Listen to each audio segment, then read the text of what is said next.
Welcome back to baseball. Postseason baseball coming up. But before that, let's do a quick, not really quick, but a MLB season recap. Starting off with the best team in baseball, that being the Los Angeles Dodgers with a record of 98-64. They were led by Mr. 50-50 himself, Shohei Ohtani, and look to be going into a deep postseason run. The only thing that's going to hold them back is their pitching staff.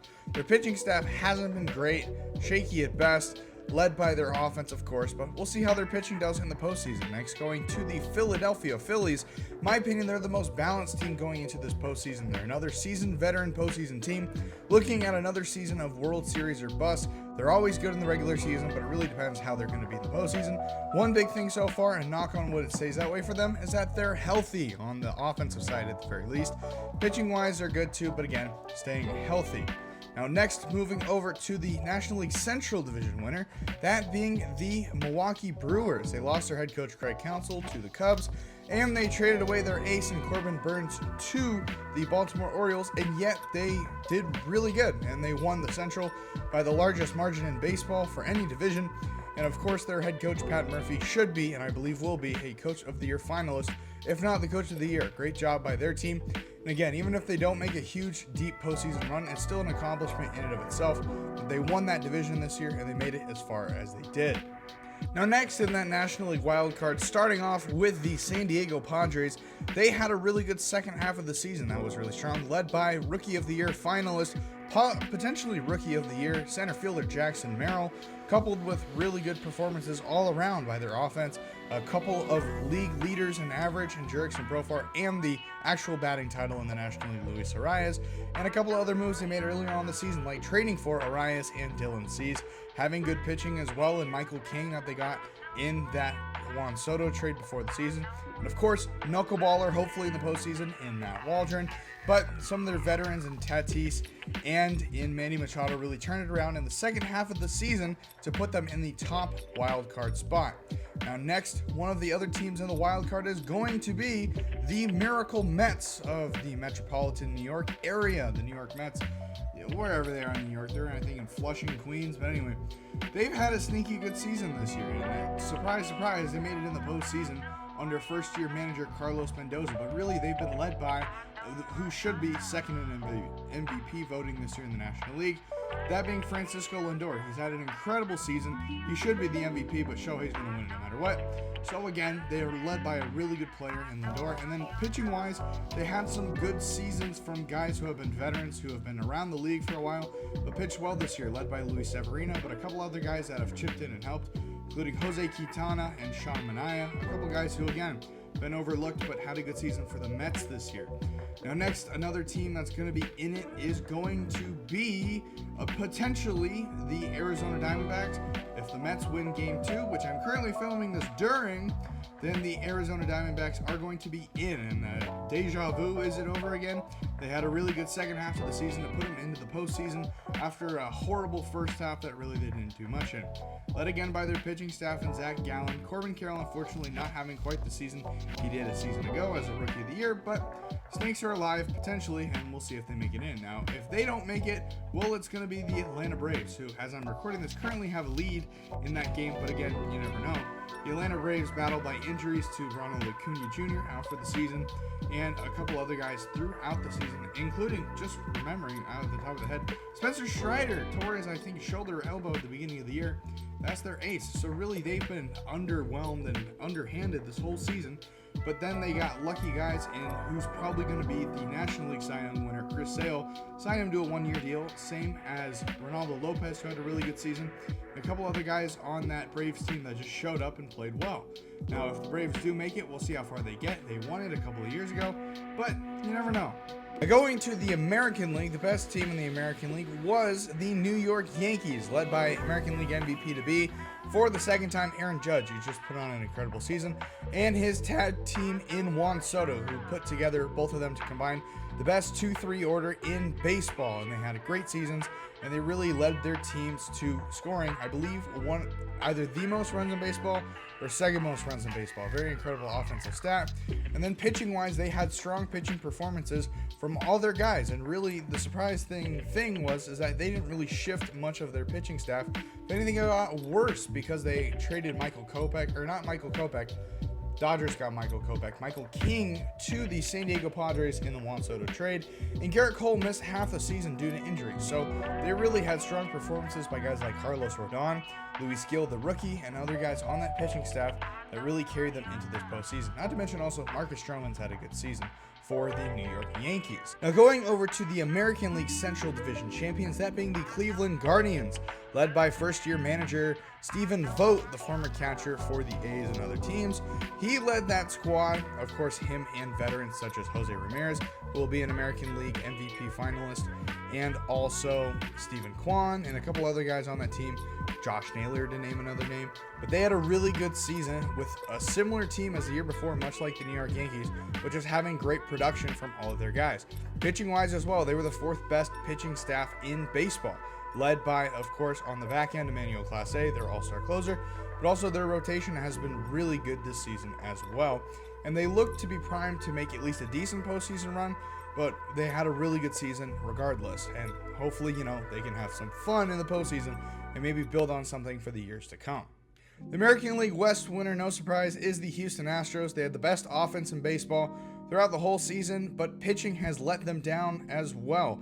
And that's why they didn't win the American League West so much outright. It kind of took a while for a really weak American League West this year, but eventually they did win it. And I'm going to say very well, I mean, it happened last year, but I think the Astros are capable of being the Texas Rangers of last year, this year, meaning that their pitching staff sucked, but they put it together just good enough in that playoff run to make a deep run and win their eventual third World Series.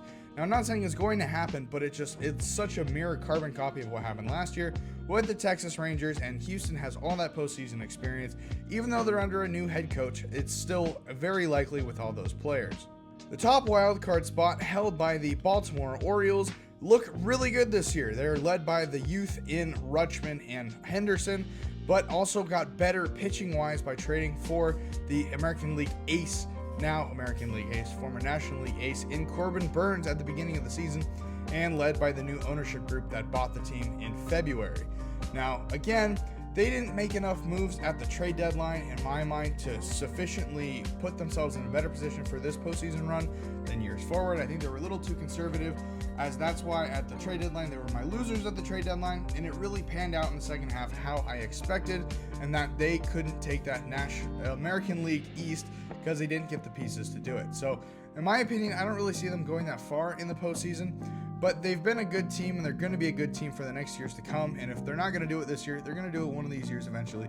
So another really good year for the O's in Baltimore.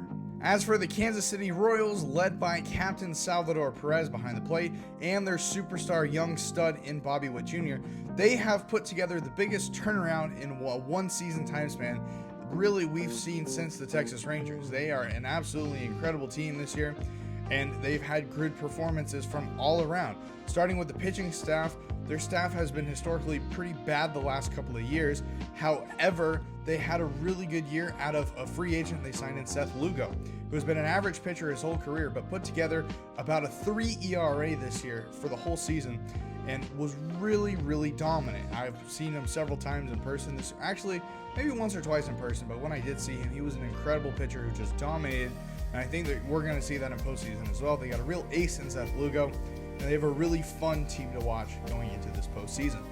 Lastly, in the American League wildcard is the Detroit Tigers, and surprise, surprise, they came up from what really looked like a not very good team this year and took the second half by storm, putting together winning months to end the season, including a 30-11 streak from August 11th onward to end the season and put themselves in a postseason spot that really wasn't all that likely, but they were led pitching-wise by Tarek Skubal, who won the American League Triple Crown pitching-wise. I'll go over what that means in a video, I believe, tomorrow.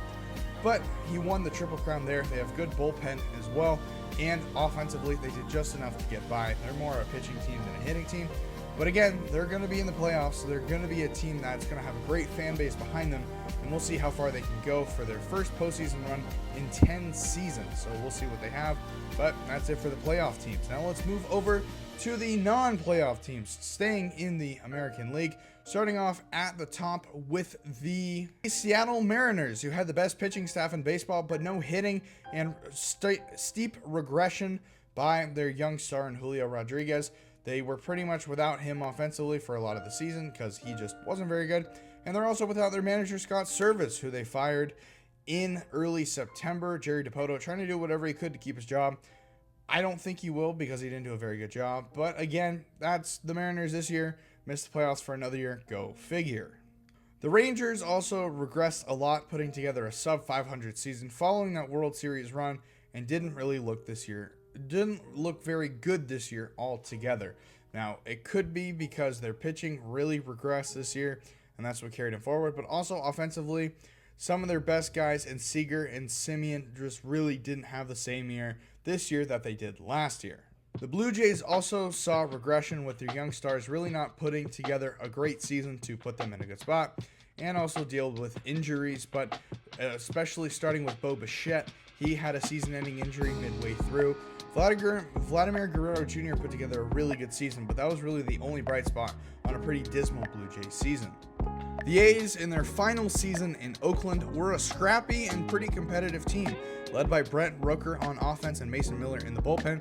The A's team beat some of the best in baseball and then lost to some of the worst in baseball. They had a very up-and-down season, but finished pretty good for their last year in Oakland. Now, is Sacramento going to be a playoff team? I do not think so. The Sacramento A's aren't going to be very capable of anything because I'm sure they're going to cut their payroll even more than it already is.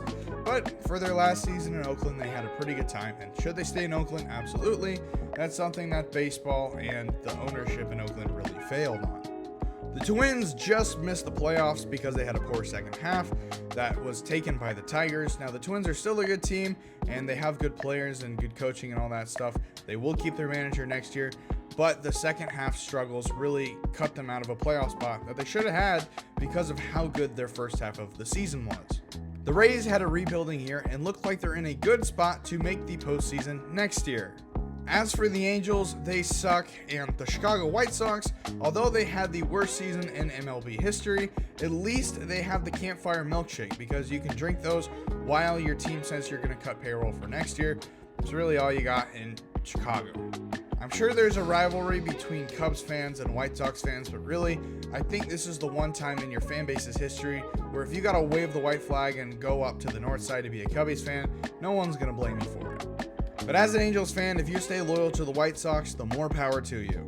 Over to the National League, the Cubbies had a really good pitching season in Shota Imanaga, but other than that, they really couldn't get anything together. With first-year manager Craig Counsell, they were a very non-good team offensively. If they couldn't put together stretches where they scored a lot of runs, and they lost a lot of ball games. Really not a great season for that Cubs team that had a lot of hopes going into it, but really couldn't get it done. The Cardinals had another regression year with Arenado and Goldschmidt and really didn't look that good. Now we'll see what they do next year, because the Cardinals are usually a perennial postseason team, but have looked pretty bad for the last couple of years. The San Francisco Giants spent a lot of money in the offseason, but unfortunately their prized acquisition, Jung-Hoo Lee, got hurt and missed pretty much the entire season, and other guys like Blake Snell really struggled.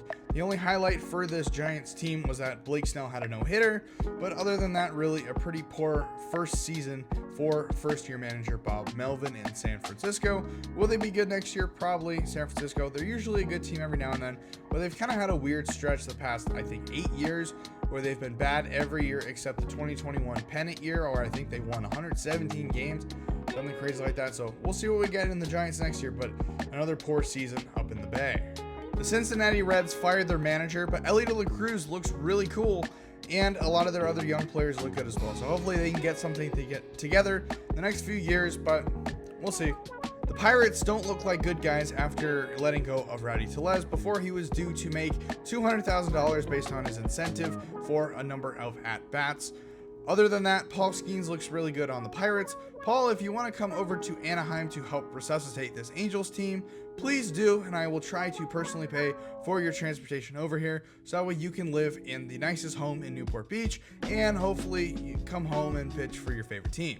Now, the Nationals, like the Rays, look like they're going to be in a good spot for postseason contention next year, as they had a rebuilding year with a lot of good young players over in Washington in the Nationals, coached by a good head coach in Davey Martinez. Now, the only thing they need to do is hopefully they can get over their CJ Abrams problem, which hopefully shouldn't be that hard. As for the Rockies, Charlie Blackmon retired, and now they're going to probably be even worse because he was their whole team, as they will never, ever have good pitching playing at that elevation, but hopefully they can be competitive at some point, because that's a great ballpark, a great fan base, just really can never do anything the last couple of years. The Marlins are a sad franchise, and I don't really know what they need to do, but they're going to keep having horrible seasons like this one if they keep doing what they're doing. Other than that, Sandy Alcantara looks really cool, but I believe he was hurt. If your team made the playoffs, let me know how far you think they're going to go and what you think they're going to be capable of doing this season. And as always, like and follow for more.